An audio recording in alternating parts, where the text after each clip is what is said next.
अस्सलामुअलैकुम वरहमतुल्लाह। सामीन 27 ज़िलहिज्जा है, 27 जुलाई है। सोशल इंडिया न्यूज़ में आपका खैर मकदम है। ख़बर का उन्वान है, आसमानी बिजली गिरने से उत्तर प्रदेश में 16 लोगों की मौत। किन लोगों की मौत हुई है, मौत कहाँ कहाँ हुई है, किस तरह हुई है, वो तमाम बातें आप सुने। इस पूरी ख़बर को देखें। उत्तर प्रदेश में आसमान से आफत बरस रही है। आसमानी बिजली गिरने से उत्तर प्रदेश में कुछ 16 लोगों की मौत हुई है। जानकारी में बताया गया है कि ज़िला कौशाम्बी में 7, प्रयागराज में 5, भदोही में 2 और चित्रकूट में भी 2 लोगों की मौत हो गई है।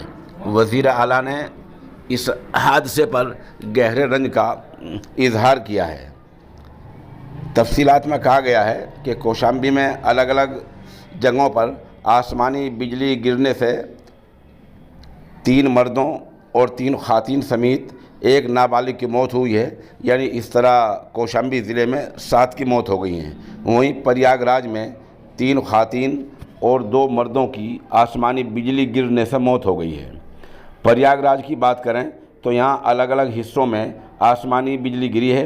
इसके चलते हंडिया इलाके में 3 लोगों की मौत हुई है, जबकि एक मौत मेजा इलाके में हुई है, बिजली गिरने से हुई है। साथ ही कोरवा इलाके में भी आसमानी बिजली गिरने से 1 आदमी की मौत हुई है, जबकि 4 लोग झुलस गए हैं। बताया जा रहा है कि हंडिया के ताला गांव में मंजू देवी और मुन्नी देवी की मौत हुई है, जबकि हंडिया के ही कुराकात गांव में बिजली गिरने से उमा शंकर की मौत हो गई है।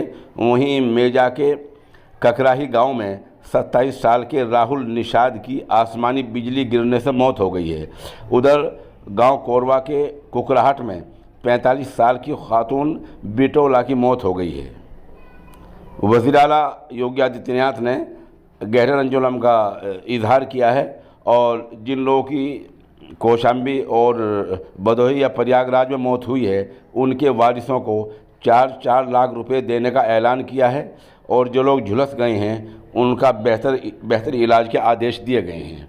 यह बहरहाल उत्तर प्रदेश के 4 अजला में आज आसमानी बिजली गिरने से 16 लोगों की मौत हो गई है।